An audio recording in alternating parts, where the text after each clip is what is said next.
a gente vai simplesmente falar sobre duas técnicas ablativas, né?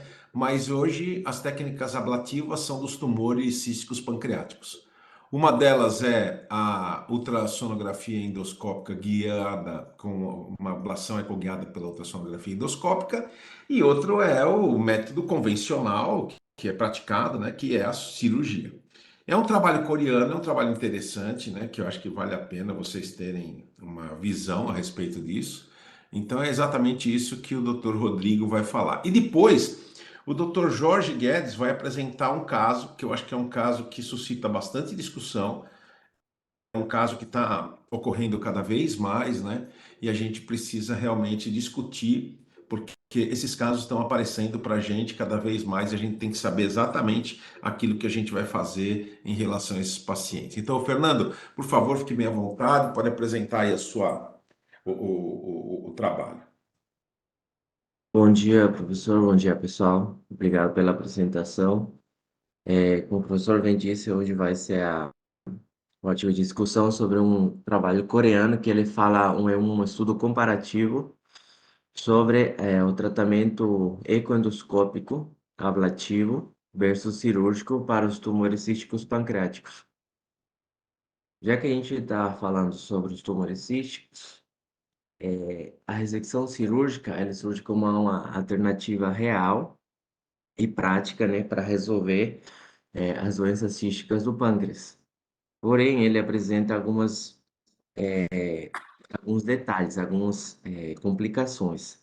Ele tem uma taxa de morbidade de 20 a 40% e mortalidade que vai até o 2%. E atualmente, embora ele seja um método muito utilizado para ressecar as lesões, falta informação sobre os benefícios cirúrgicos que apresenta a ressecção daquelas lesões por método cirúrgico, né? E os guidelines atuais, eles não fornecem outras alternativas para tratar esse tipo de paciente, além da terapia cirúrgica. É por isso que a ecoendoscopia surge como uma alternativa para tratamento num grupo específico de paciente, fazendo uso da ablação com uso de etanol e paclitaxel. Esses são duas fórmulas que foram usadas no presente estudo, além da alternativa cirúrgica, né? Para tratar ou prevenir a progressão da doença cística. A ablação guiada por ecoendoscopia, ela foi introduzida há 2 décadas aproximadamente, como uma alternativa terapêutica. E é exatamente isso que trata esse estudo. Esse estudo é um estudo comparativo entre as duas técnicas.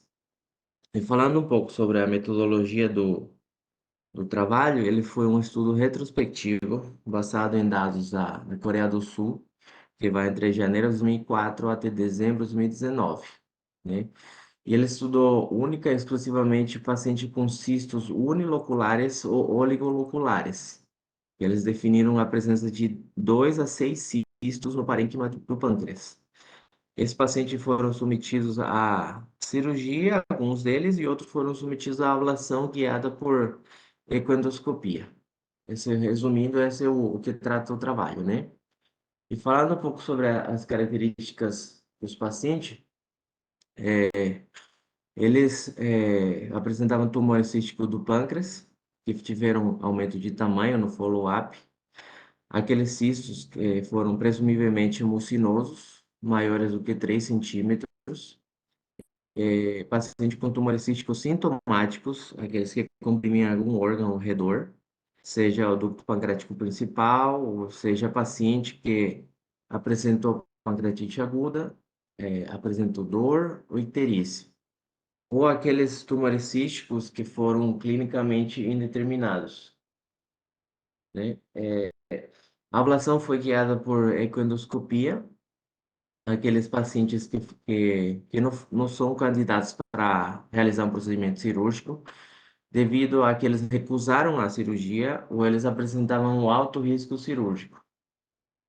Entre os critérios de exclusão do estudo, apresentaram pacientes com tumores cístico do pâncreas multiloculares, que foram maior do que 6 cistos no parênquima, e aqueles pacientes com alto risco de malignização. Quais são esses aí? São nódulo mural, componente sólido no cístico, ducto pancreático principal maior do que 1 centímetro, presença de citologia com alto grau de displasia, paciente com câncer pancreático ou IPMN do tipo misto. Além disso, teve paciente com pseudocisto, presença de tumor neuroendócrino, paciente pós-pancreatectomia, combinada com alguma outra cirurgia daquela região, e aqueles pacientes que fizeram follow-up menor do que 1 ano, né? Aqui nessa figura, ele resume, né, como foi feito o tratamento, né, desses pacientes econdoscópico. Aqui nesse círculo que a gente pode ver é uma tomografia, né, abdominal, e aqui mostra um tumor cístico do pâncreas, que está na cabeça do pâncreas, tá, que está circulado aqui. Posteriormente, ele foi puncionado, né, e foi aspirado líquido totalmente desse cisto e foi injetado etanol, 99%, né? E logo após de 1 ano de follow-up, a gente vê essa imagem aqui. É o corte que estava no começo, né? Já a gente pode ver que a região da cabeça onde estava aquele tumor cístico não existe mais, né? Além disso, outra técnica que foi feita nesse estudo, né, foi a introdução de uma prótese plástica, especialmente naqueles pacientes que apresentavam IPMN de ducto secundário, para prevenir a episódios de pancreatite aguda, né? Que foi um grupo específico também de pacientes que foi usado essa técnica antes de realizar a ablação. Foi como uma profilaxia que fizeram. É, Bom, é, a punção, como eu disse, foi realizada do cisto pancreático guiada por ecoendoscopia, e o cisto foi aspirado ao máximo, né? Seja 5 ml, 1 ml, 10 ml, né? E posteriormente foi injetada a mesma quantidade de ml que foi aspirado. Se for aspirado um exemplo, 5 ml do cisto, posteriormente foi injetado 5 ml de etanol naquela mesma região, tá? E esse procedimento foi repetido de 3 a 5 vezes. Além disso, além de usar o etanol, foi usado um outro medicamento quimioterápico, plaquitaxel, tá? Especialmente eles usaram esse quimioterápico em pacientes que apresentavam cisto com paredes pesadas ou aqueles com múltiplas septações. A cirurgia, falando um pouco, ela foi realizada por expert, né, em doenças viliopancreáticas, e a localização e o tipo de cirurgia foi a depender do tipo de cisto que foi apresentado, né? E o follow-up desses pacientes foi medido para ver como foi a resposta ao tratamento que foi realizado. E eles fizeram como foi feito o follow-up. Eles mediram o tamanho do cisto, né? Quanto que o cisto media antes de realizar o tratamento e quanto que ele mede depois de realizar o tratamento. Usando o método de imagem, que foi a tomografia de abdômen, que foi feito no primeiro momento, um intervalo de 6 meses, e depois foi realizado anualmente. Aí teve 3 categorias, né, que eles colocaram. Aquelas de resolução completa, que foi menos de 5%, aquela parcial, que foi de 5 a 25%, e a persistente, que foi maior do que 25%, né? E teve outro grupo de pacientes que eles chamaram de recorrência, que foram aqueles pacientes que tiveram resolução radiológica, mas o cisto apareceu novamente mais do que 5% do tamanho original. Todos os dados que eles têm aqui é comparado com o cisto, o tamanho do cisto no primeiro momento. Agora, falando sobre os resultados entre os efeitos primários, e secundários, né? Os efeitos primários que foram estudados foram as morbidades cumulativas que os pacientes apresentaram a longo prazo, já que esses pacientes foram seguidos, clinicamente e imagenologicamente. E os efeitos secundários, que foram os eventos adversos precoces e tardios que o paciente apresentou. Eles foi, por exemplo, a presença de diabetes, né, que o paciente desenvolveu diabetes, aqueles pacientes que tiveram uma readmissão, o tempo de internação que o paciente ficou no hospital, a eficácia do procedimento, seja do tratamento, da resposta ou da recidiva da lesão, o desenvolvimento do câncer de pâncreas, né? E entre os eventos adversos, o precoce, eles chamaram aqueles eventos que aconteceram até 14 dias depois de ter realizado o procedimento, e o tardio, que foi depois de 14 dias.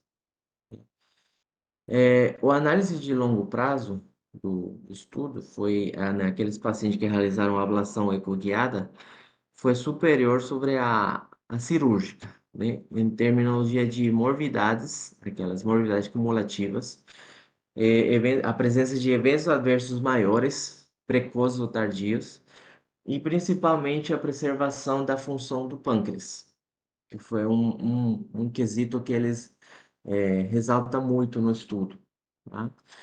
Essa figura aqui, ela resume a quantidade de pacientes que foram estudados. Eles começaram com mais de 2.000 pacientes que apresentaram tumor cístico do pâncreas, dos quais 338 foram candidatos para realizar a ablação e mais de 1.700 pacientes para realizar a cirurgia. Obviamente, cada grupo teve seu critério de exclusão, o que eu mencionei nos slides passados. E aí, no final das contas, ficaram 324 pacientes que realizaram a ablação ecoguiada e 952 pacientes que realizaram a cirurgia, né? Essa tabela aqui, ela resume as características dos pacientes, tá? E a presença dos tumores císticos. Por exemplo, a gente vê aqui essa parte aqui, os 324 pacientes que realizaram a ablação ecoguiada, predomina o sexo feminino em ambos, né? O cirúrgico ou aquele ecoendoscópico. Assim mesmo, a localização do tumor cístico foi mais para a parte distal do pâncreas, né? Foi em ambos grupos também, tá? Aqui uma classificação ASA, que é a classificação anestesiológica. A maioria dos pacientes, que foi mais prevalente no ASA 2, na parte cirúrgica, né? E a gente vê que não teve um paciente só com ASA 4. E sobre a locularidade do tumor cístico, a gente vê que teve mais pacientes oligoloculares que foram para a cirurgia. Essa outra tabela aqui, ela dá detalhes sobre a presunção diagnóstica que eles fizeram, já que antes de realizar a punção, aquele tratamento, esses pacientes não foram puncionados previamente, já que esse não foi estudo, né? Eles fizeram um estudo imagenológico da lesão, né? Baseado na tomografia para ver as características dos tumores císticos, e aí eles inferiram um diagnóstico presuntivo, né?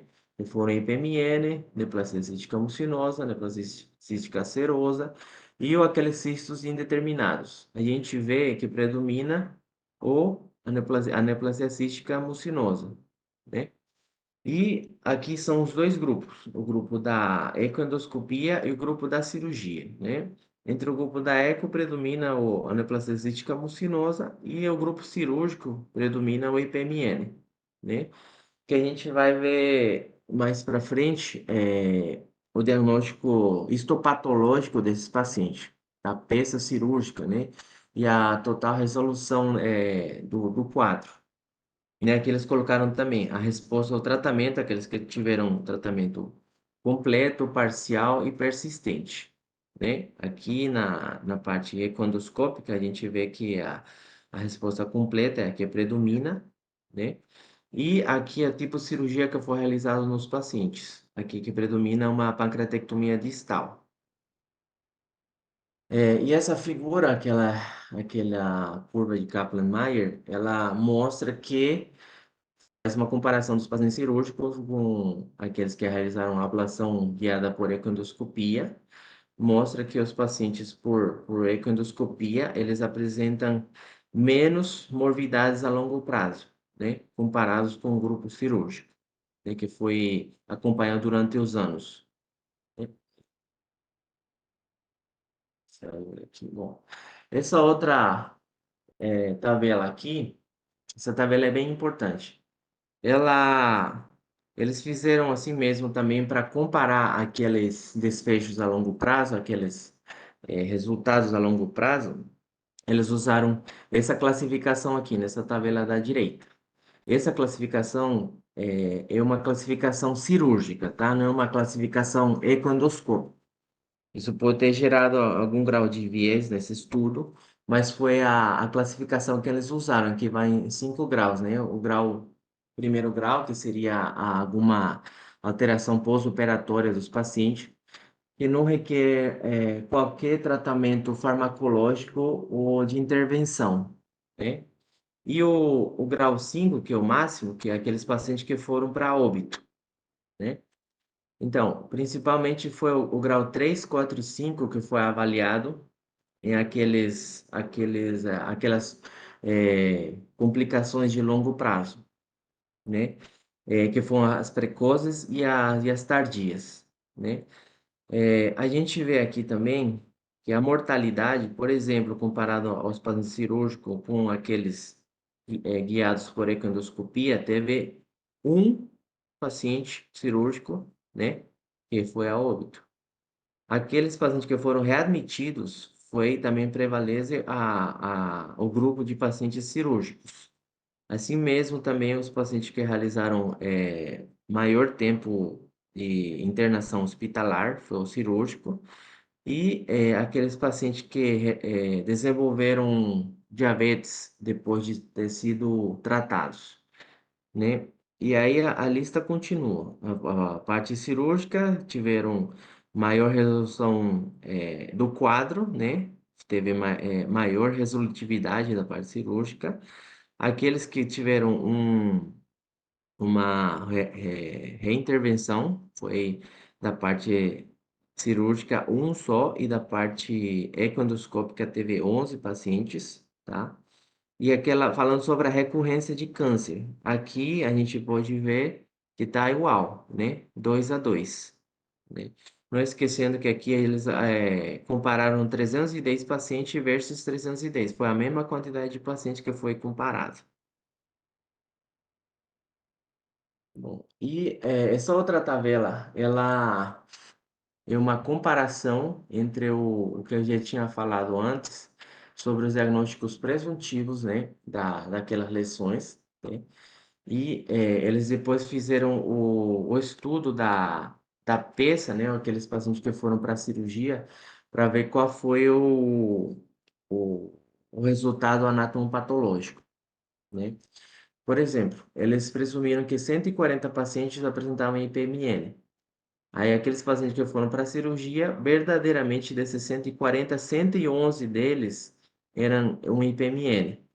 Agora, falando sobre a neoplasia cística mucinosa. Eles presumiram que eram 80 pacientes tratados que tinham esse tipo de lesão, onde verdadeiramente 56 deles, desses 80, apresentaram uma neoplasia cística mucinosa. Agora, sobre neoplasia cística serosa. Eles inferiram que foram 30 pacientes e no total deu 21 deles, tá? E aqueles cistos indeterminados que deu 60, 21 desses 60, que teve predomínio, foi neoplasia cística mucinosa. E essa outra tabela aqui, ela mostra os detalhes, né, o que eu disse da patologia cirúrgica. Aqueles pacientes foram para a cirurgia e foi feito um estudo histológico. Aqueles que apresentaram resolução completa histológica, né? Por exemplo, teve 2 pacientes com IPMN que foram diagnóstico presuntivo. Esses 2 pacientes não apresentaram resolução histológica, tá? De 18 pacientes que apresentaram neoplasia cística mucinosa, 10 deles tiveram resolução histológica completa, tá? E neoplasia cística serosa, que foi um paciente só, ele não teve resolução completa histológica, tá? Isso comparado com a patologia cirúrgica. Bom, seguindo aqui com o artigo, a ablação guiada por econdoscopia foi vista que ela é superior à cirurgia, é, principalmente porque ele preserva a função pancreática, tá? E falando sobre a cirurgia, ele apresenta maior eficácia terapêutica. Essas seriam as principais conclusões do estudo, né? E falando sobre as morbidades, as complicações que o paciente vai apresentar a futuro, né? O grupo cirúrgico, ele aumenta ao longo do tempo, tá? Entanto, aquele grupo de pacientes que realizaram um tratamento econdoscópico, é, essa linha ou esse fator, ele se mantém constante ao longo de todo o período, ele não muda. Tá? O grupo cirúrgico, aqueles que apresentaram morbidade de longo prazo, eles apresentaram maioritariamente quais? Foi a coleta de fluidos pós-operatórios, que apresentaram algum grau de invasão de líquido, né? Depois de ter sido operado, alguma fístula desse tipo, né? Uma fístula pancreática pós-operatória, que foi clinicamente relevante, tá? Ou a presença de uma estenose da anastomose. Seriam as principais complicações, né? E sobre a preservação da anatomia depois de realizar o procedimento, existe a menor taxa de morbidade naqueles pacientes que realizaram o tratamento ecoendoscópico, já que ele preservou o parênquima do pâncreas e ele não apresentou algum evento adverso grave, como por exemplo a morte. Coisa que no grupo da cirurgia teve um caso, como a gente viu, que o paciente foi a óbito, né? Foi visto também que a alteração que o paciente vai apresentar na anatomia, depois de ter sido operado, ele pode ser uma fonte potencial de morbidades a longo prazo, né? O paciente pode desenvolver outras complicações com o tempo.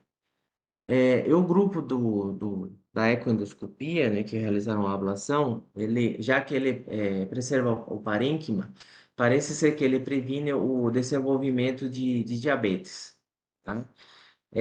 Outro ponto importante é que aquele uso além do etanol, né, eu falei que foi usado para clitaxel, esse quimioterápico foi usado off-label, né? Não teve nenhuma indicação específica de algum guideline ou alguma orientação que seja preconizada para eles tiverem feito o uso do medicamento. Entre os fatores que influenciam o tratamento é a diminuição do tamanho do cisto. Seria a presença de septos ou espessamento da parede cística, né? Esses dois fatores aqui, eles podem interferir na hora de o cisto ser recorrente ou ele apresentar relatividade de 100%.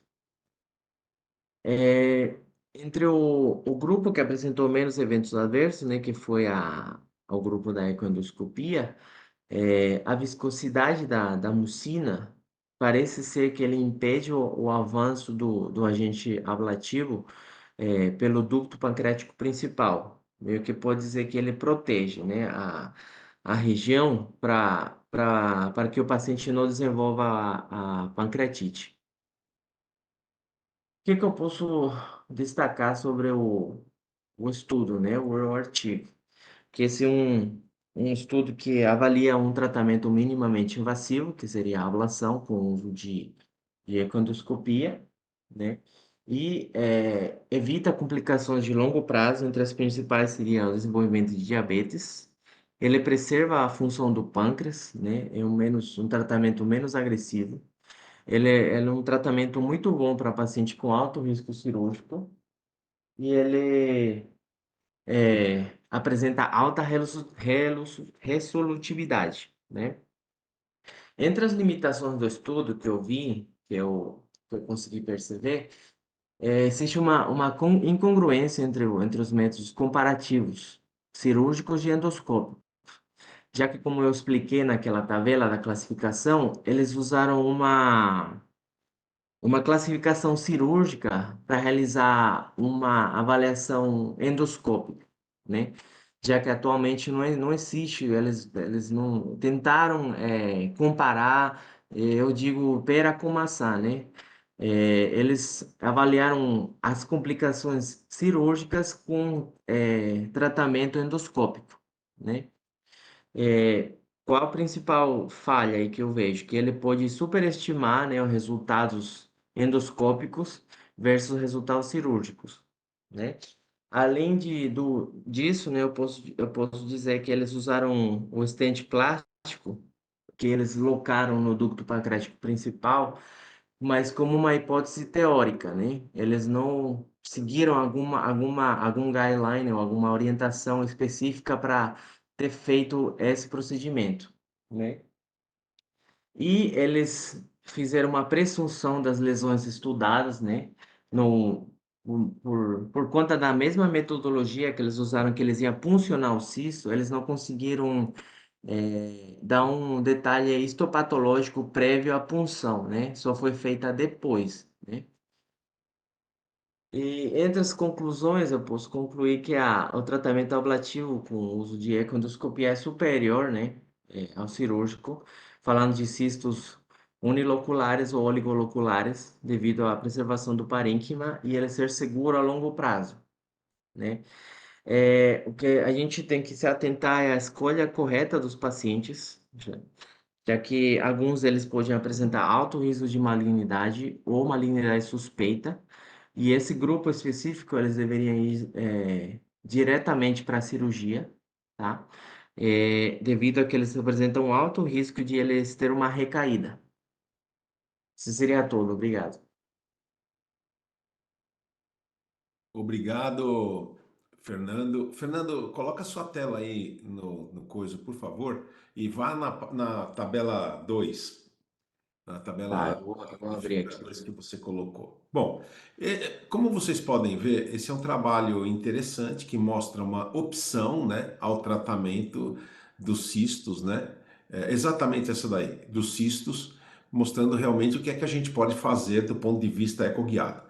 Mas o que chama atenção, e é o que chama atenção na maioria absoluta dos trabalhos, e que eu vou salientar aqui, é o chamado diagnóstico presuntivo, ou seja, não existe um diagnóstico histológico desses pacientes, e esses trabalhos são publicados nas revistas como Gastrointestinal Endoscopy, Gastroenterology, Endoscopy, tudo baseado nos estudos presuntivos. Então prestem bem atenção aqui, ó.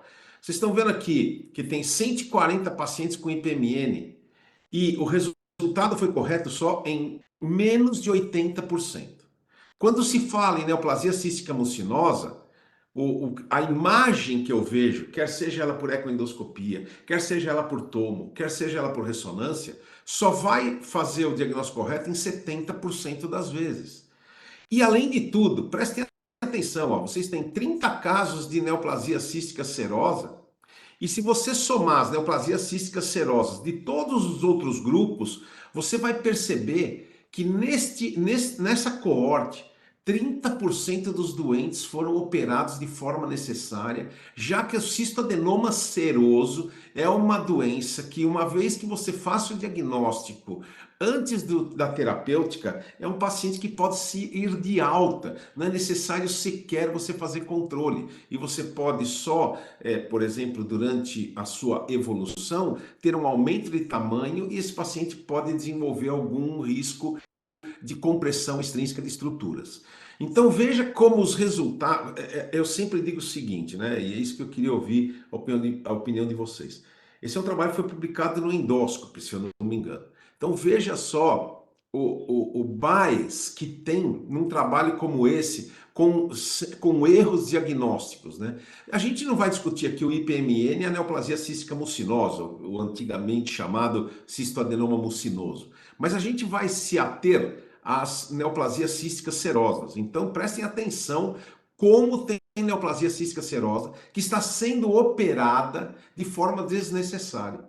Isso não acontece só na Coreia. Isso acontece no Japão, nos Estados Unidos, no Brasil. Então, esse é a nossa luta, né? Ou seja, que não é fácil, que é inglória, que é vamos obter melhor material para conseguir fazer um diagnóstico.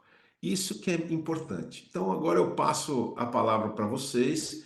Eu queria ouvir a opinião de cada um de vocês para a gente dar continuidade a essa discussão. O trabalho é interessante, a gente percebe que é óbvio que a alcoolização, eu tive a oportunidade já, eu tenho vários casos que eu já fiz, eu não me lembro muito bem, mas cerca de 14 pacientes que a gente fez, mas sempre nas lesões císticas mucinosas, né? Depois do diagnóstico. Então, quer dizer, veja como é difícil a gente avaliar um trabalho como esse. Então, por favor, fiquem à vontade. Se alguém quiser fazer algum comentário, só abrir a câmera e comentar a respeito do trabalho. Jorge, bom dia. Bom dia, né?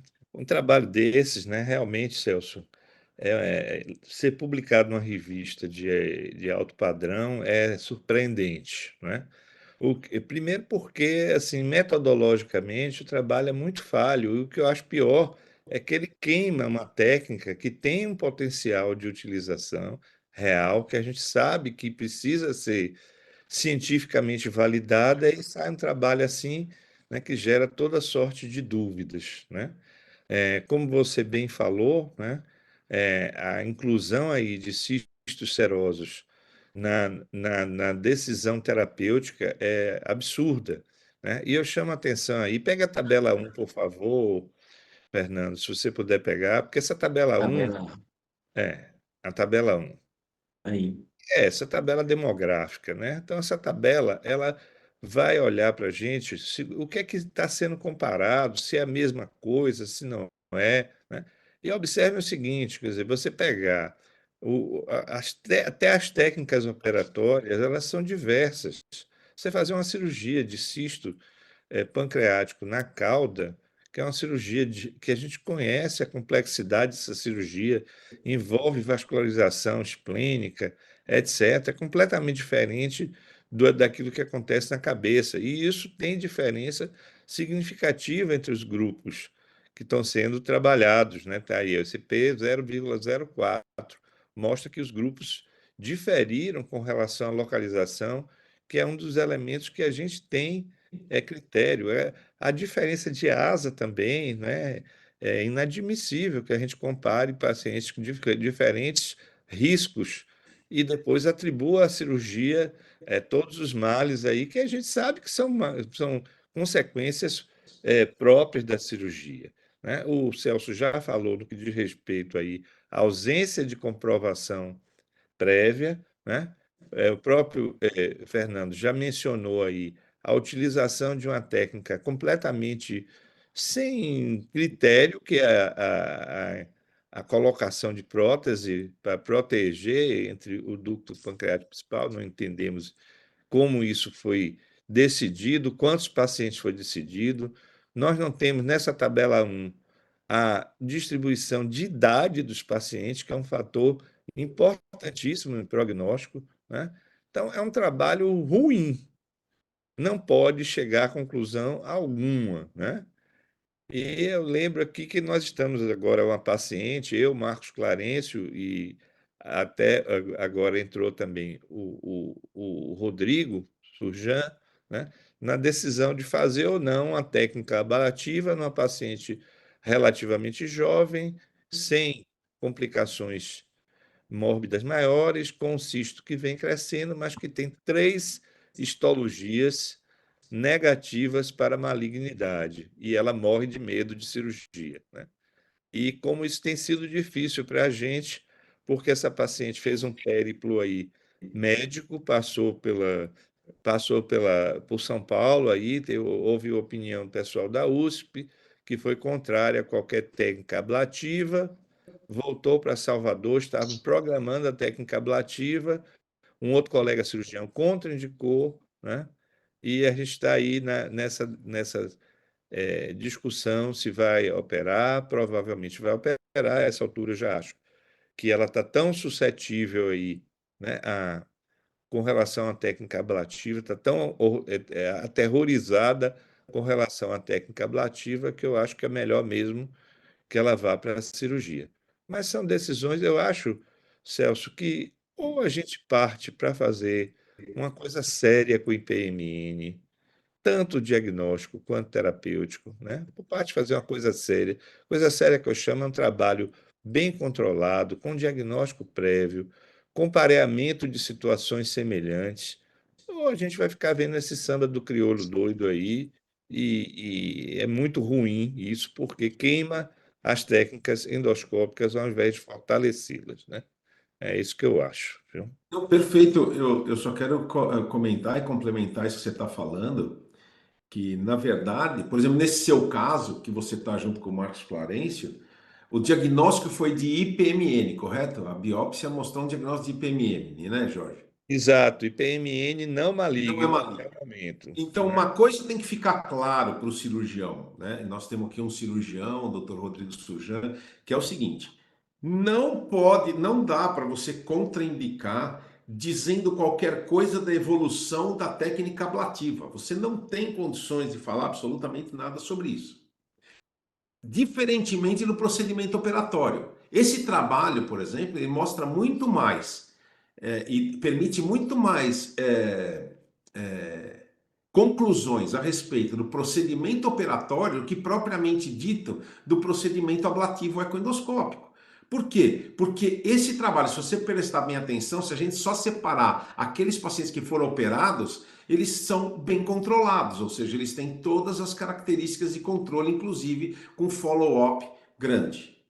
Diferentemente do que a gente vê com isso, que não tinha sequer diagnóstico, ou seja, a gente percebe aqui que a cirurgia, se você seguir os guidelines e tudo mais, que eu sempre acho que os guidelines cometem muitas atrocidades, a gente vê essas atrocidades aqui, onde cerca de 30% foram operados de forma desnecessária. E isso chama bastante atenção. Você vê que é um país que realmente a medicina é bem avançada, mas que mesmo nesse lugar, enquanto a gente não fizer o diagnóstico de certeza dessas lesões, nós vamos ter esse tipo de problema. Marcos, pode falar, bom dia. Bom dia a todos. Esse é mais um trabalho que deixa de lado ou deixa em segundo plano um artifício importante que a gente tem na ecodoscopia, que é a punção aspirativa por agulha fina para dar diagnóstico, né? Na maioria das vezes, claro, o que bate o martelo e o carimbo é estudo anátomo patológico, né? É mais um artigo que deixa de lado.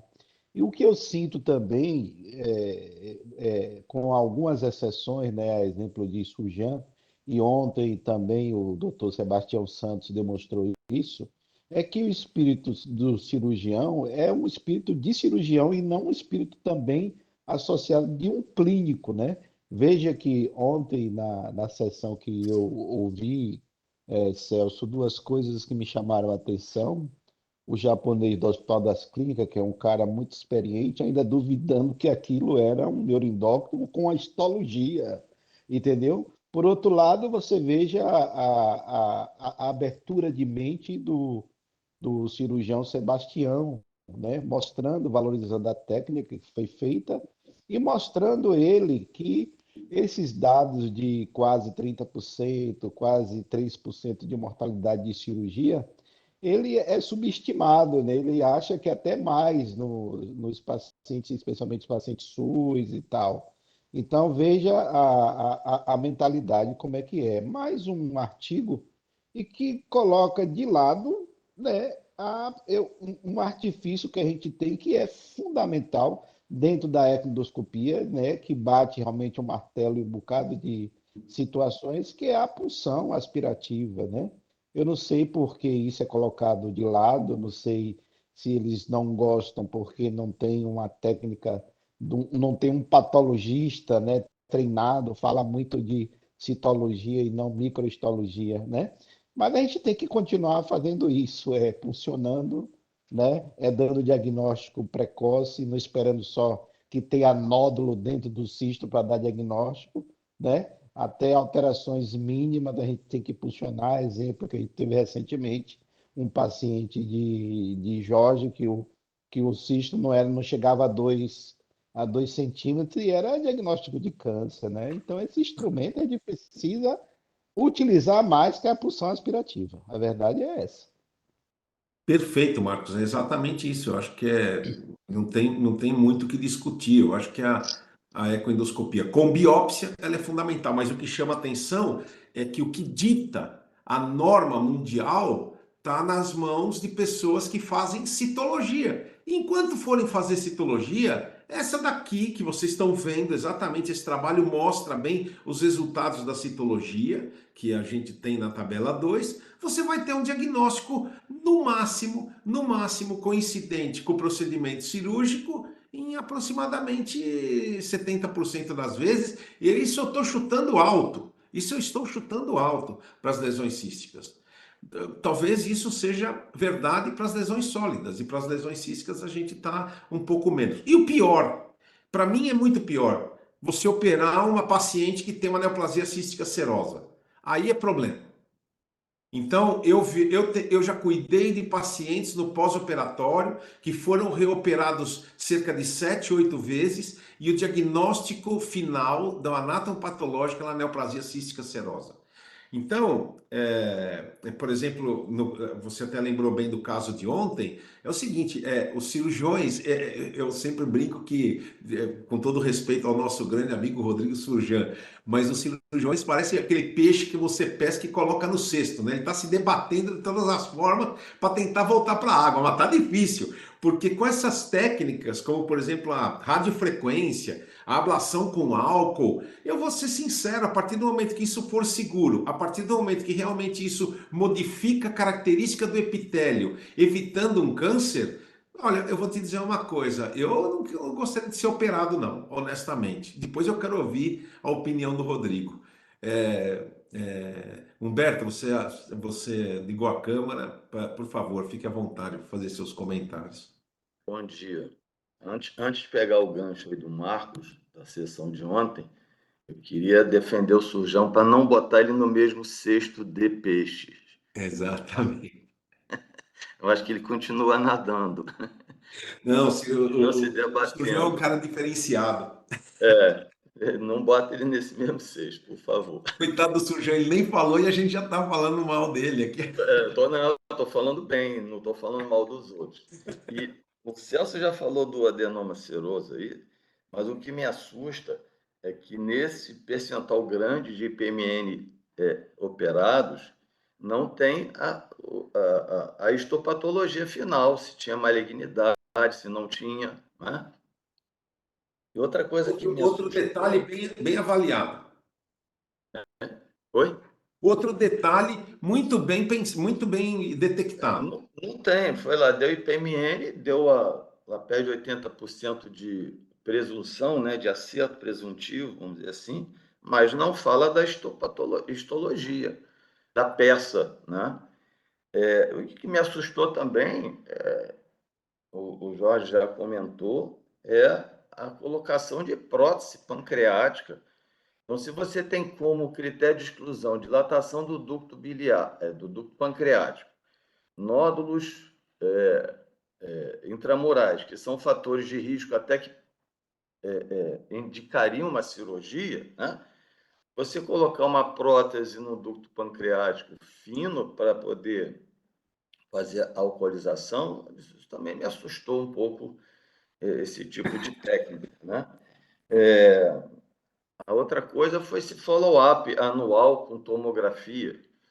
Então, a gente sabe que tomografia é radiação ionizante. Se eles seguiram 10, 15 anos, o paciente, como eu digo, levou raio 15 anos. Se é isso que eu entendi, né? E não fala em nenhum momento de um segmento pela ecoendoscopia. Por que Claro, não pela ecoendoscopia? Então, assim, o trabalho me fez rodar e voltar no mesmo lugar.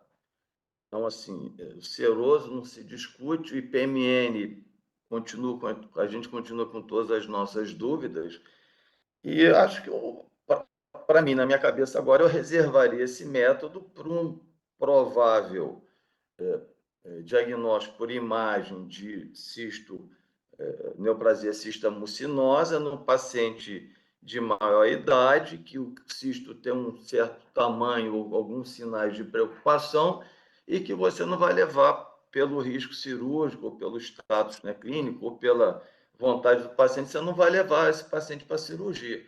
Então, aí acho que o método fica reservado para esses casos, né? No final das contas, na minha conclusão, é isso, é uma alternativa para o paciente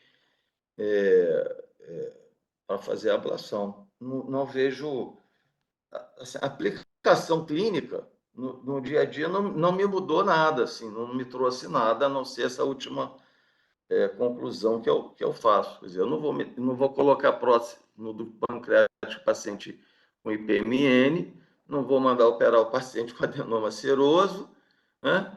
E vai me restar só esses pacientes. Geralmente, o adenoma, a neoplasia cista mucinosa é de corpo cauda, se eu não me engano, a grande maioria, uma mulher de certa idade que cresceu.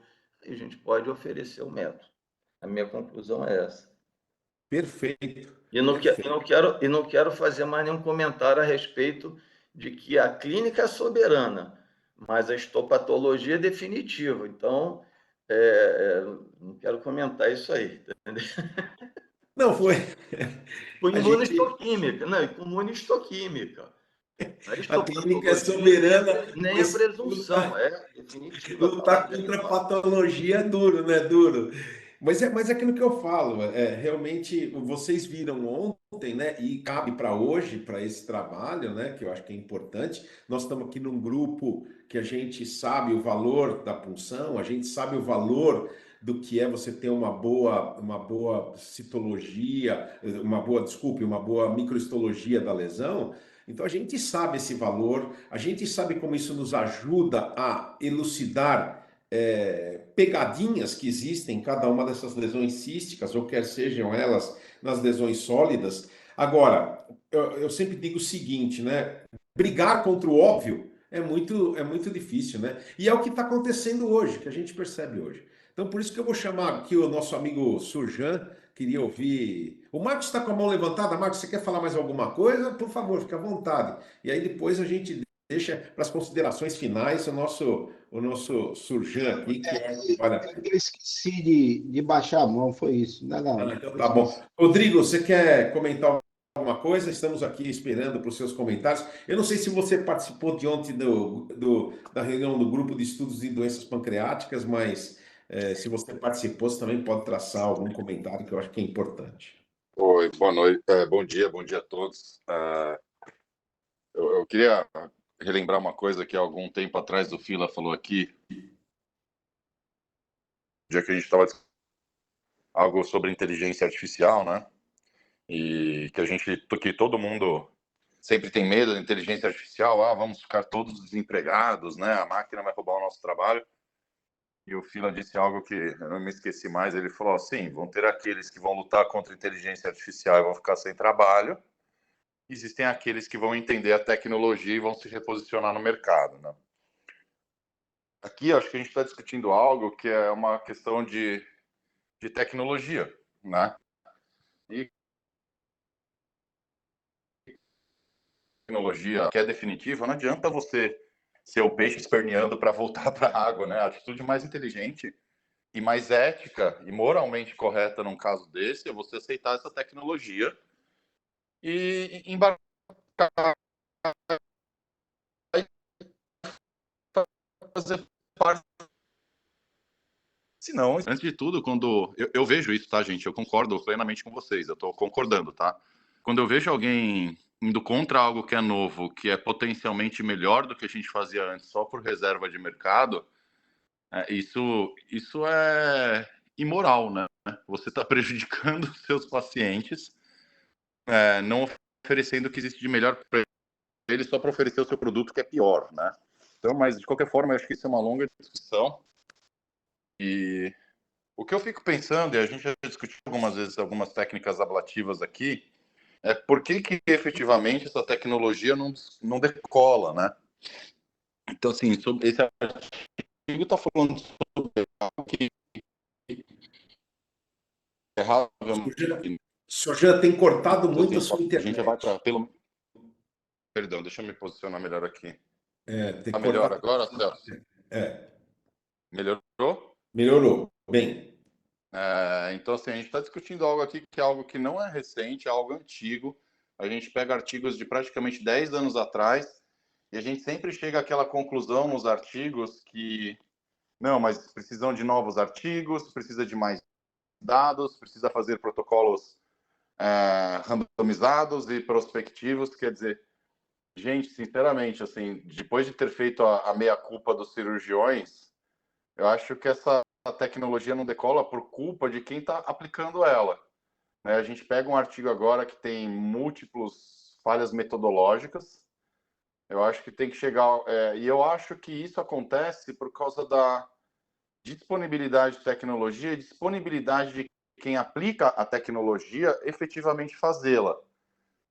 Uma reunião anterior, eu comentei isso aqui, né?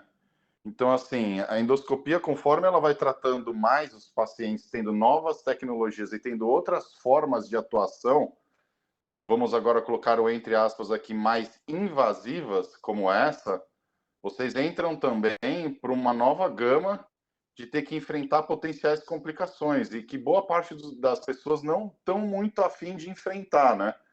Então, quando a gente fala de pâncreas, provavelmente, por que pouca gente se dedica a operar pâncreas, né? E operar fígado? Porque é duro, porque as complicações são graves e porque enfrentar essas complicações não é fácil, nem tecnicamente, nem psicologicamente, né? Uma coisa que eu tinha visto sobre essas técnicas também é que, assim, ainda fica aquela luta de não associar ao álcool. Álcool pode aumentar a taxa de complicações. Uma coisa que o Dr. Guedes falou dessa paciente que eu vi, ela chega fazendo a primeira pontuação assim: eu não quero fazer algo que é experimental. Tipo, ela falou essa frase para mim. Eu falei: olha, eu não considero que seja experimental. Eu falo assim: se o Dr. Guedes indicou uma técnica, eu tenho plena convicção que ele, primeiro, é uma pessoa muito competente, segundo, sabe o que está fazendo, e terceiro, que não ofereceria algo experimental para você. E a paciente já traz direto essa demanda. Eu acho que tem um artigo bacana também para ser visto, que é da Universidade de Pensilvânia, que é o protocolo SHARM, que foi outra demanda que os pacientes sempre trazem para a gente, que é como realizar o segmento, né? Então, assim, a gente está pegando pacientes e a gente vai, vamos lá, dizendo que a gente segue Kyoto lá, a gente acompanha as neoplasias císticas pancreáticas, e para o paciente é um problema fazer esse segmento e fazer a cada 6 meses, a cada um ano, às vezes fazer uma ressonância. Isso acarreta também uma perda de qualidade de vida nos pacientes e traz um estresse adicional para a vida dos pacientes que muitos deles já estão cansados de passar. E esse protocolo, que é da Universidade de Pensilvânia, que é super recente, desse ano inclusive, propõe justamente isso, para pacientes que foram submetidos a técnicas ablativas, você espaçar muito mais o segmento desses pacientes, não precisar segui-los como se eles não tivessem feito essa intervenção, se estivessem seguindo um cisto, e justamente para evitar que esses pacientes tenham que fazer um segmento tão severo depois da realização desses procedimentos. Então, eu sempre fico pensando sobre isso, né, quando a gente fala das intervenções pancreáticas com ablativas, né? Isso eu falo para vocês desde a radiofrequência, né? Teve um gap ali que sumiu também, aí volta. Por que isso não pega, né? Por que efetivamente a gente não indica isso com tanta tranquilidade para os pacientes? E de verdade, eu acho que é por causa disso, gente. Eu estava pensando agora, durante a apresentação desse artigo, eu não tive tempo de ler antes. Eu acho que, no fundo, a falha é efetivamente de fazer bons trabalhos, efetivamente de ter uma casuística correta, efetivamente de começar a fazer meta-análise, né? E efetivamente isso ser colocado na nossa prática clínica, né? Eu acho que, no fundo, é isso que está faltando. Eu acho que aqueles cirurgiões que não abrem a cabeça para as novas tecnologias estão fadados a saírem uma hora do mercado, né? E eu acho sim, eu acho que existe um campo para as técnicas ablativas que pode ser muito mais seguro do que a cirurgia. As cirurgias realmente uma coisa muito interessante dessas técnicas. Vamos falar a verdade, né? Quantas vezes a gente não faz ressecções de lesões pancreáticas que a gente tira um grande pedaço do pâncreas para tratar uma lesão pequena, né? Então, assim, a preservação de parênquima, a, a preservação de parênquima, o impacto disso ao longo da vida, eu acho que é a principal vantagem desse método, desse tipo de método, e que a gente não pode desconsiderar. Mas eu acho que é mais ou menos isso que eu penso sobre esses métodos. Olha, Rodrigo, baseado nisso que você está falando, me surgiu uma reflexão da qual eu já venho sempre comentando há muito tempo, sabe? Eu e o Jorge, né? Nós nos formamos na década de 80, né?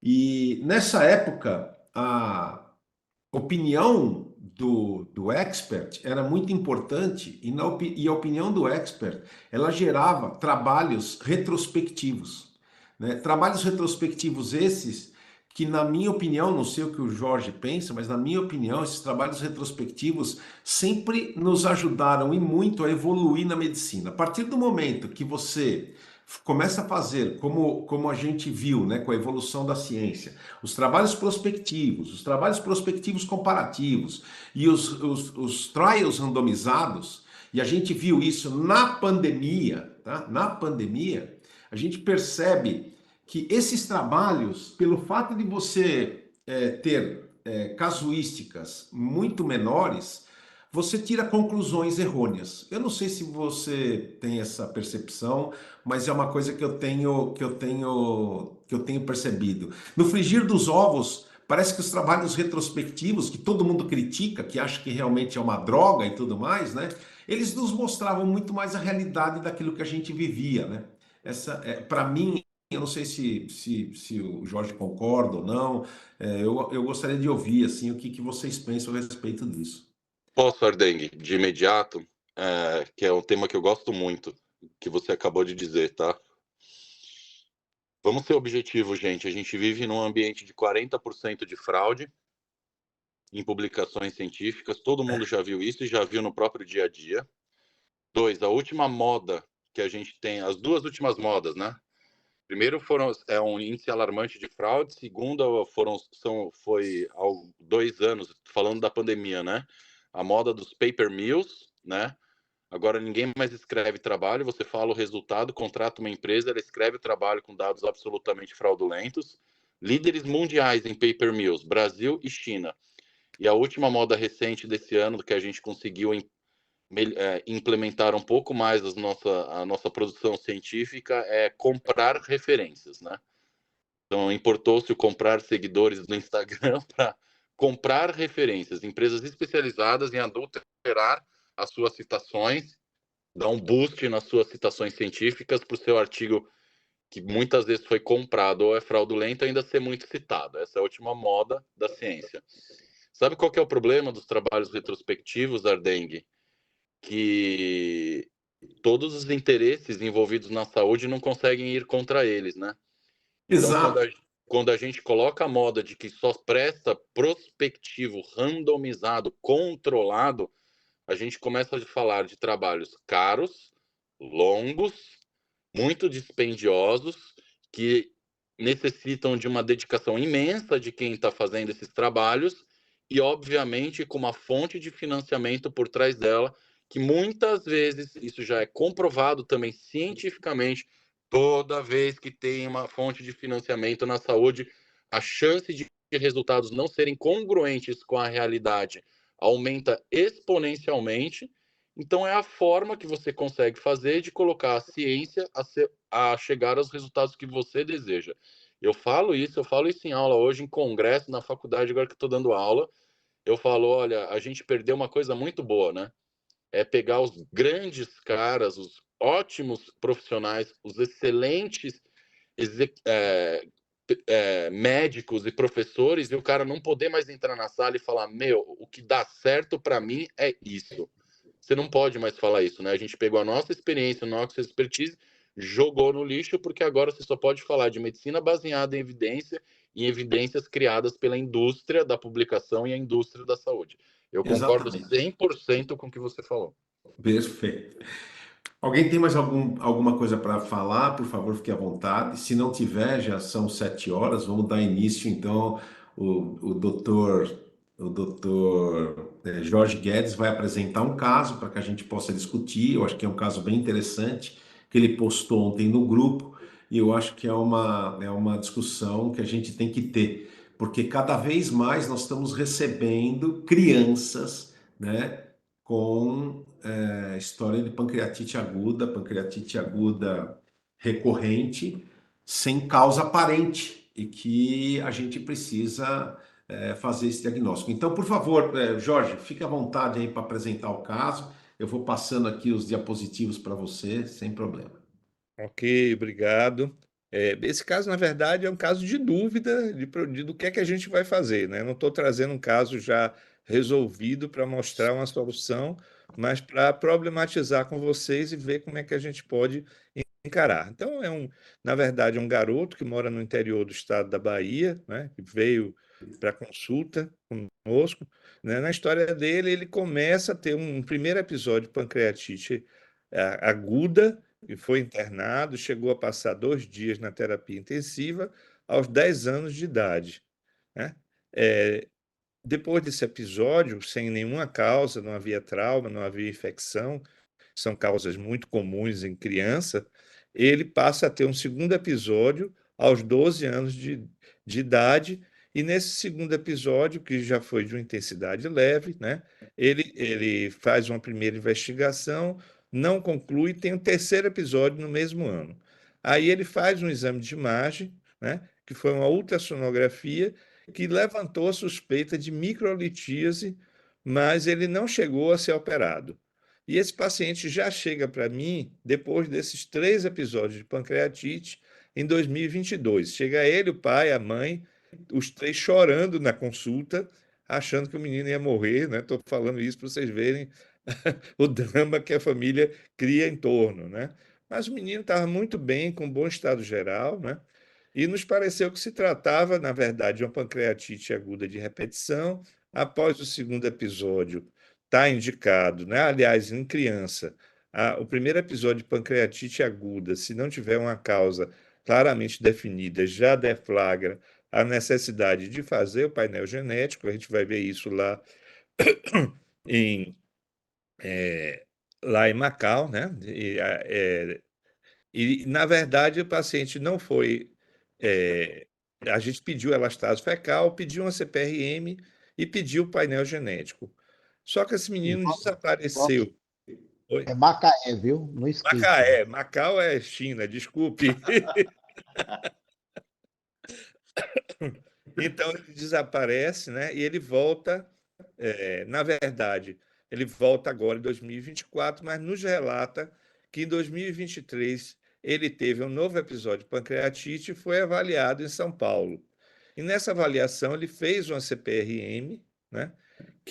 Onde foi comprovado uma alteração ductal com dilatação do ducto pancreático principal, e dilatação de ductos secundários, mas sem litíase. E aí ele foi submetido a uma CPRE. Nessa CPRE, o colega que fez o exame achou, né, que havia realmente uma alteração no ducto pancreático principal que justificava a colocação de uma endoprótese. Esse paciente colocou essa endoprótese, permaneceu por cerca de 6 meses com a endoprótese, um tempo que nos pareceu prolongado, e aí ele teve uma retirada da endoprótese, né? E depois da retirada da endoprótese, ele repetiu uma pancreatite aguda 2 meses. O colega aí recolocou, desculpe, a endoprótese e disse que ele não deveria tirar essa prótese tão cedo e ele já está há 6 meses com a prótese. Então, ele nos chega agora com essa prótese, né? Nessa CPRE também o colega descreve alterações compatíveis com pancreatite crônica, né? Segundo os critérios de Cambridge, seriam Cambridge 2, né?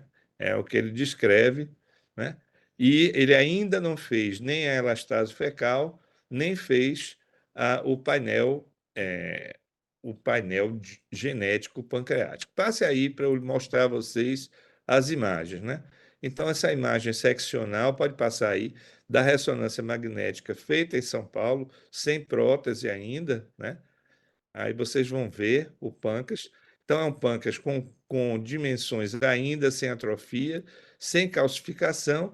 E quando a gente olha o ducto pancreático principal, sobretudo a nível de cabeça, ele tem uma dilatação, tem uma angulação aí significativa, mas não me nos pareceu que caracterizava um pâncreas diviso, né? Então, essa é a imagem seccional. Vamos ver a reconstituição aí na CPRM. Pode passar o próximo. Então, vocês estão vendo esse ducto pancreático, né? Ele chega aqui nessa porção distal, ele faz essa curva, né? Antes da inserção na papila, não há dilatação da árvore biliar de forma alguma, e a gente já vê aqui na cauda desse pâncreas, né? A dilatação dos ductos secundários compatível com o Cambridge 2, né? Passa aí a rotação, por favor, Celso, para a gente ver, né, como esse ducto se insere aí, né? Então, vocês estão vendo que ele tem essa grande angulação aí, é como se ele fizesse uma curva, né, antes da inserção na papila, tá? Mas não nos pareceu que se tratasse de um pâncreas diviso. Então, as nossas perguntas, pode passar o último, né? Estamos diante de uma pancreatite aguda recorrente ou já temos uma pancreatite crônica? A minha suspeita é que, desde o início, esse paciente tinha uma crônica caracterizada por surtos de agudização de pancreatite. Eu acho que ainda não dá para afastar a condição genético-hereditária, uma dessas mutações aí, né, que tem impacto maior na pancreatite crônica da criança, ou ele teria realmente uma malformação ductal, né? E a ideia de colocar uma endoprótese pancreática, que foi a ideia do colega de São Paulo, né? A gente tem certa dúvida se essa endoprótese vai resolver o problema e ainda que a gente coloque, né, quanto tempo vai deixar essa endoprótese, porque o maior problema para vocês entenderem, se a gente tem uma alteração ductal, uma pancreatite obstrutiva, nós não temos alteração do suco pancreático na fase inicial. Então, colocar endoprótese pode ser uma coisa interessante.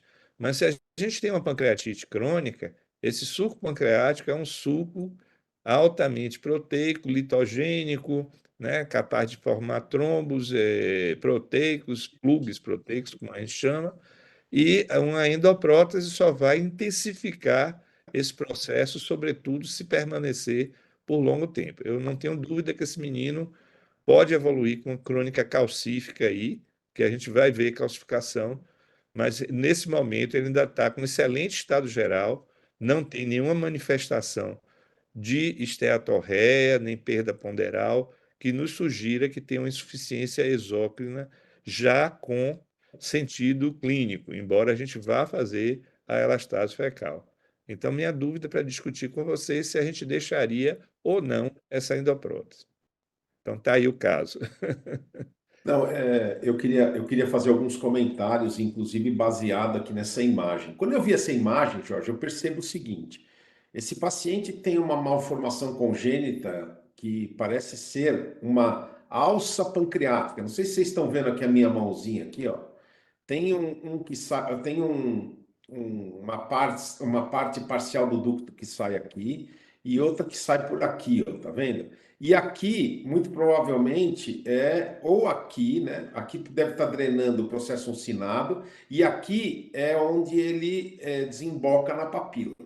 Então, a alça pancreática, né, que é uma distúrbio extremamente raro, ele pode acometer até 0,1%, né, das anomalias pancreáticas, diferente do pâncreas diviso, diferente do pâncreas anular, mas ele, pelo fato dele dar essa volta ao redor do ducto pancreático principal, e você pode confirmar isso pela dilatação a montante que você tem bem junto a essa região, ele pode causar episódios de pancreatite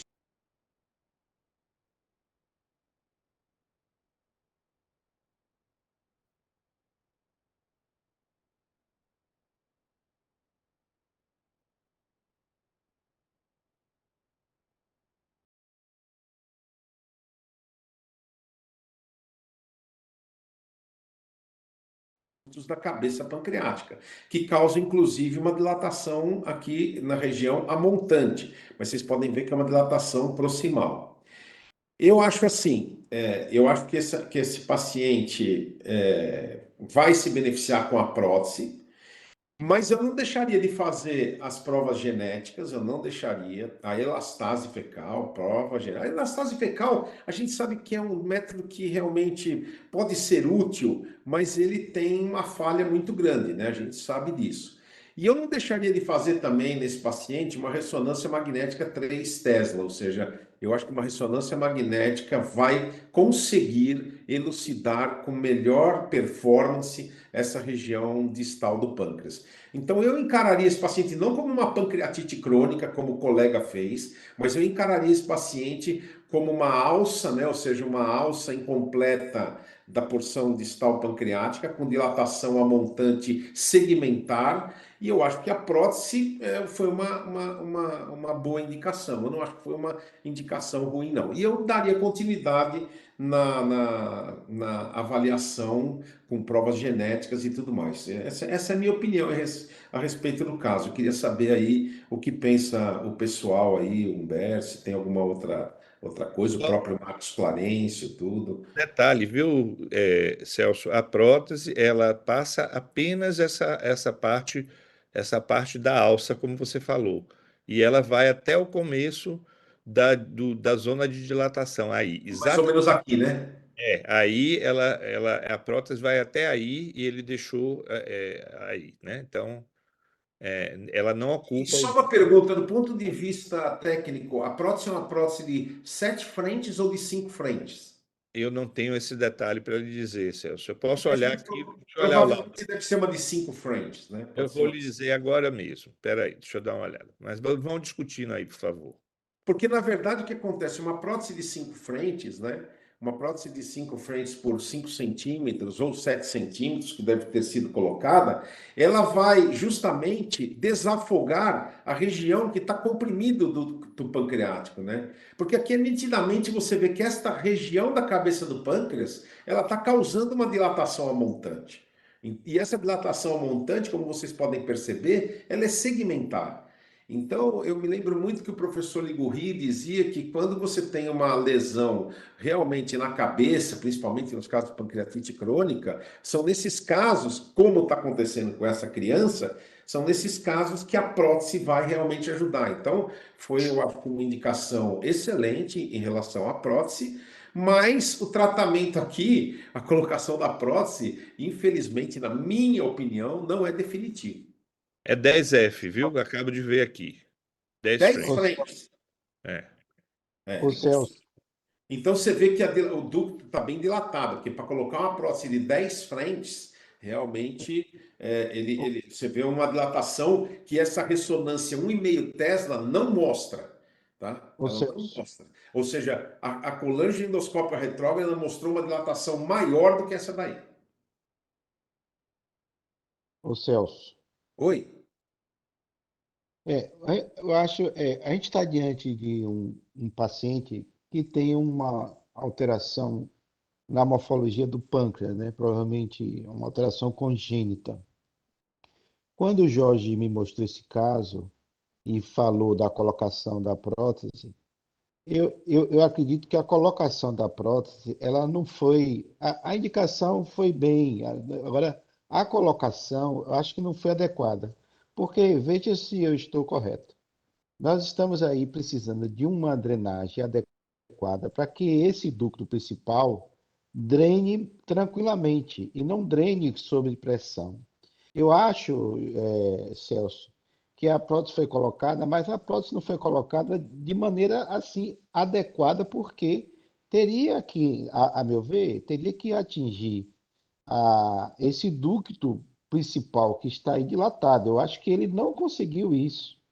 Eu acho que ele colocou a prótese ali na região final, né? Marcos, a E não pergunta tá. é, Eu Marcos, acho que a prótese foi indicada, agora não sei se foi colocada de maneira adequada. Marcos, a pergunta é, você colocou a prótese, o paciente parou a pancreatite aguda? Parou, né? Então, Parou, sim. Ele então parou a a prótese, pancreatite. se cessaram os episódios de pancreatite aguda após a colocação da prótese, a discussão não é técnico-endoscópica, a discussão é clínica. Então, por exemplo, eu acho que esse paciente, na minha opinião, do ponto de vista clínico, ele tem alterações genéticas, que eu acho que vão ser confirmadas quando o Jorge pedir, e eu acho que ele vai evoluir para uma pancreatite crônica, e o que é mais importante? Quando você coloca a prótese, você vai retardar, principalmente numa criança, a evolução dessa pancreatite crônica, porque você vai evitar que esse paciente tenha pancreatites agudas de repetição. Então, eu acho que esse é um ponto importante nesse doente que a gente precisa ter em mente. Eu tenho Depois da recebido. prótese, ele teve pancreatite, não foi, Jorge? Depois da prótese? Não, Marcos, ele não teve. Ele teve a pancreatite quando ele retirou a prótese. Ele ficou Exatamente, 2 foi o que eu meses sem a entendi. prótese, e aí ele repetiu uma pancreatite aguda e foi recolocada. Ele está há 6 meses com a prótese e desde então Sem não. pancreatite. Ah, ok, Mas ok. a gente ainda não tem tempo suficiente para falar isso, porque os episódios de aguda que ele tem não são muito frequentes, são episódios que têm intervalos maiores do que 6 meses entre eles, né? Não é uma coisa que ele esteja fazendo dor persistente, nada disso. Ele faz do nada, ele faz uma aguda, leva 2 anos sem fazer, repete, entendeu? Então, a característica dessas pancreatites agudas não tem sido uma dor frequente e com Então teve uma crises melhora com frequentes. a prótese. Eu acho que sim, mas ainda é pouco tempo para a gente dizer. E a minha dúvida é quanto tempo a gente deve deixar essa prótese, porque eu acho que uma prótese que passa 6 meses, como passou a primeira vez, e agora já tem mais 6 meses, né? Eu não sei o que é que vocês acham aí, o que é que a gente poderia fazer nesse paciente, se deixaria ele permanentemente, não sei. Aí É, vocês são os técnicos para Jorge, me Jorge, ajudar. eu vou te falar uma coisa. A minha pequena experiência em crianças com pancreatite aguda recorrente, eu devo ter acho que pelo menos uns 5 casos, não mais do que isso, tá? Que eu venho acompanhando. Nunca vi um caso como esse, tá? De uma alça incompleta pancreática, e esse caso é um caso bem bonito mesmo. Eu posso te falar o seguinte, qual que é o objetivo num caso como esse? É evitar que essa criança tenha pancreatites agudas de repetição, porque essas pancreatites agudas de repetição é que vão causar as alterações cicatriciais e inflamatórias no pâncreas, certo? Você me corrija se eu estou errado, Jorge. Então, isso é muito importante. A prótese eu sempre deixo como última forma para isso. Então, eu tentaria, por exemplo, nessa criança, uma dieta bem estabelecida, entendeu? Onde você evitaria uma dieta mais fácil, com oligoelementos, para que ela não desenvolva esse tipo de pancreatite aguda. A partir do momento que você não consegue segurar essa paciente, porque é uma criança, né, de 10 anos, 12 anos, né, quando não consegue segurar na dieta, aí você vai para os métodos endoscópicos. Eu não tenho dúvida que nas malformações biliopancreáticas, o tratamento é cirúrgico, né? Ou seja, isso não tenho muita dúvida. Agora, nesse caso, eu acho que existe uma possibilidade de tratamento através da prótese. Mas isso também não quer dizer, Jorge, que essa paciente não vai acabar num procedimento operatório. Isso é uma coisa que eu penso. Eu não sei. Acho que o Humberto queria falar alguma coisa. Humberto, por favor, fique bem à vontade. Vocês já, vocês já comentaram bastante, mas assim, quando eu olhei essa imagem, eu disse, ué, o ducto pancreático está completamente drenando abaixo da papila maior onde está o ducto biliar. Essa é a primeira impressão que eu tive assim quando eu olhei. Também. E eu gostaria de ter a pancreatografia endoscópica, porque o E colega não tem, né? deve ter feito para a gente delinear bem essas drenagens. O fato da prótese ter melhorado o quadro clínico, concordo com o Celso. Agora, nessa angulação, colocar uma prótese de 10 frentes num ducto que se está chegando na papila, junto com o ducto biliar, vamos lá, pâncreas anular aí, e está chegando Não, ali. esse pâncreas não é anular, hein? Esse pâncreas não é anular. Não, desculpa, alça. Desculpa, alça. Não, desculpa, É. alça. Esse é É, uma alça não, desculpa. pancreática Não, que eles desculpa. chamam, né? Não, desculpa. Então, assim, tecnicamente, não estou falando não quero saber de técnica, assim, não estou me prendendo nesse ponto. Eu estou me prendendo na pancreatografia, porque colocar uma prótese de 10 frentes naquele ducto que está chegando na papila, e um ducto aí parece estar chegando junto, né? Na papila maior, junto com o ducto biliar. Colocar uma prótese de 10 frentes não é uma coisa muito fácil, no meu entender. Quando eu olho essa imagem que você bota de frente, eu falo assim, o ducto pancreático está dilatado até lá embaixo. Então, assim, geralmente é o contrário, né? O ducto pancreático no ponto de vista está Exato. drenando em cima e a papila lá embaixo. Aí tá, para mim, quando eu olhei assim, está o contrário. Assim, o que é isso? Então, acho que a pancreatografia endoscópica, se tiver, vai. Porque na hora que injeta o contraste lá, a gente tem uma noção melhor do que uma fotografia, do que uma coisa estática, né? Mas Perfeito. concordo que a próstata tem que ser colocada até definir os restantes dos exames aí do painel genético. Humberto, mesmo você definindo os exames genéticos e tudo mais, a prótese é um protetivo. Neste caso, É, por exemplo, é, a prótese é um protetivo contra episódios recorrentes de pancreatite aguda. Porque se concordo. você tirar a prótese, ela vai voltar a fazer pancreatite aguda, não vai ter jeito. Ó, Não, as questões concordo. que eu acho que precisariam ser Concordo. respondidas é o seguinte: primeiro, se a prótese realmente resolve a hipertensão pancreática, né? Que a gente não tem método que nos permita dizer que ela resolve essa hipertensão canalicular. Com relação aos riscos de aguda, são riscos consideráveis pela própria gravidade que pode vir num desses episódios de aguda. A progressão para a crônica, né, ela independe, às vezes, dos surtos de agudização, porque se já tiver deflagrados alterações de célula estelar, ativação de célula estelar, isso vai progredir, independente de ele ter novos surtos ou não. Aliás, uma característica da crônica da criança é que, às vezes, você já pega um pâncreas totalmente calcificado, com diabetes que vem sendo interpretado como um tipo 1, e, na verdade, é um 3C e o menino nunca teve dor. Eu tenho muitos casos, viu, Celso? A essa altura eu já tenho uma experiência razoável com crianças, né, que começaram no ambulatório. A gente estudou inicialmente como pancreatite nutricional, depois começou a entender essas alterações ductais, e agora com painel genético a gente está tendo mais chance de estudá-las melhor, né? Então, a evolução é, às vezes, inexorável, independente do que a gente faça. Perfeito. Talvez retardar a evolução seja uma meta e também evitar que ela tenha uma crise aguda que pode ser Fatal. fatal se for grave, né? Exato. Então, essas seriam as nossas metas.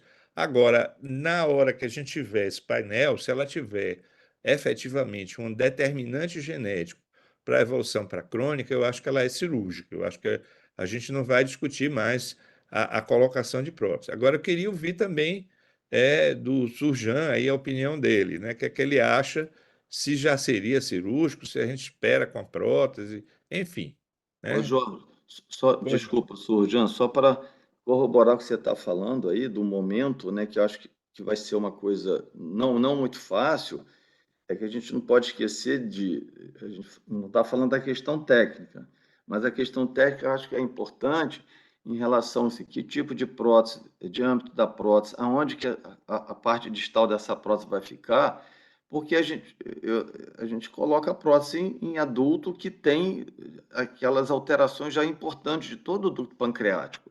E a gente não, com dilatação importante, estenose, etc. E a gente não fica muito preocupado com as alterações, os efeitos adversos secundários da prótese, que a gente sabe, dependendo dessa questão técnica, a prótese pode desenvolver obstrução, pode desenvolver o pop plug a obstruir a prótese. Tem uma série de considerações que eu ficaria muito preocupado. Eu não estou dizendo que não tem que deixar a prótese, mas de quanto tempo vai mudar essa prótese? Uma pergunta, Jorge. Enquanto ela estava. Você falou que os episódios dela eram de 6 em 6 meses, né? Isso, aproximadamente 6 meses, um pouco mais. É. Mais de E seis aí, meses. e aí, quando ela teve o surto, ela botou a prótese e a prótese foi tirada 6 meses depois. Isso. E quando ela tirou, 2 meses depois da retirada, não foi imediato, Estou. dois É. meses depois, ela repetiu uma nova, uma nova pancreatite aguda, o que motivou a recolocação da prótese. Desde então, ele está com a prótese, o que já nos faz aí uns 6 a 8 meses Ah, então dessa tá. segunda recolocação. Então, clinicamente tem o efeito protetivo, né? Eu Clinicamente acho está que sim. comprovado. É. Até o momento está protegendo. Rodrigo, por favor, faça os seus comentários. Aí você tem mais ou menos uns 3 minutos aí para comentar e depois a gente, infelizmente, vai ter que encerrar. Ah, acho que tem que manter a prótese, né? O tratamento da ânsia pancreática, descompressão mesmo. Poucos casos, né, na literatura seguidos a longo prazo. A prática clínica demonstrou que está protegendo esse paciente de qualquer forma. Em termos de abordagem cirúrgica, Jorge, acho que infelizmente esse menino vai ser abordado futuramente, não agora, porque duodenopancreatectomia para um menino de 10 anos acho que não é uma opção para uma doença benigna, tá? Infelizmente, porque você tem as complicações a longo prazo dessa cirurgia. E a opção, eu acho que no final vai acabar sendo um dia, se esse paciente cronificar e tiver uma dilatação ductal, fazer uma das técnicas de derivação dos ductos já dilatados, como anastomose pancreato-jejunal lateral. Tá? Provavelmente acho que é isso que vai acontecer. Acho que o maior drama é prevenir os episódios de pancreatite aguda mesmo. E para isso, acho que no caso de ânsia pancreática, o que tem que se fazer é tentar manter essa prótese em longo prazo, o que às vezes acho que não deve ser muito simples mesmo, mas eu acho que é a chance que a gente tem. Tá? Eu concordo totalmente, Sérgio. Acho que quanto mais a gente atrasar essa dor, porque uma coisa é fazer uma duodenopancreatectomia numa criança de 12 anos, outra coisa é fazer uma duodenopancreatectomia num jovem de 16, 17, 18 anos, né? Então acho que a gente tem que fazer isso mesmo. E é um paciente, Jorge, que você tem que acompanhar mesmo pro resto da vida, mesmo, não vai ter jeito mesmo. Eu estava Mas, pensando no Ardeng, Apoestro, viu, eu acho Rodrigo? que Eu não estava pode falar. pensando no Whipple, não. Estava pensando no Apoestro, numa derivação ductal para reduzir a hipertensão. Ah, eu acho que aí não tem, aí eu acho que não tem indicação. Assim, Ok, eu não sei o tá que o bom. Rodrigo vai dizer, mas pro Estov eu acho que não tem indicação. Eu acho que nesse momento não dá para fazer, Jorge, porque Sabe? você não tem ainda dilatação ductal, né? É assim, E a pancreatoduodenectomia para esses pacientes a longo prazo tem muitos, assim, está associado com complicações, né? Então, assim, ao longo de décadas, vai ter estenose, vai ter que refazer a cirurgia. Então, assim, eu acho que, infelizmente, esse paciente tem que ser feita a tentativa de preservação de episódios de pancreatite aguda. E sim, acho que ele vai evoluir para cronificação. E aí sim, um dia, quando ele tiver dilatação ductal, tiver sintomas recorrentes, infelizmente, ele já vai ter perdido parte da função pancreática dele para cronificação, aí sim fazer um procedimento derivativo. perfeito. Bom, pessoal, Acho que realmente essa discussão foi excelente. Muito obrigado, Jorge, por esse caso. Esse caso aí é magnífico, um caso muito elucidativo. Acho que se você puder arrumar as imagens da colange endoscópica retrógrada, vai ser muito legal mesmo a gente fazer. E eu quero desejar a todos uma boa semana. Nós nos encontraremos na próxima semana. E um abraço para todo mundo aí. Se você Celso, quiser, Tatiana, pode parar de gravar. E ô, sempre Celso, lembrando que depois eu coloco essas reuniões todas no site. eu Pode só falar.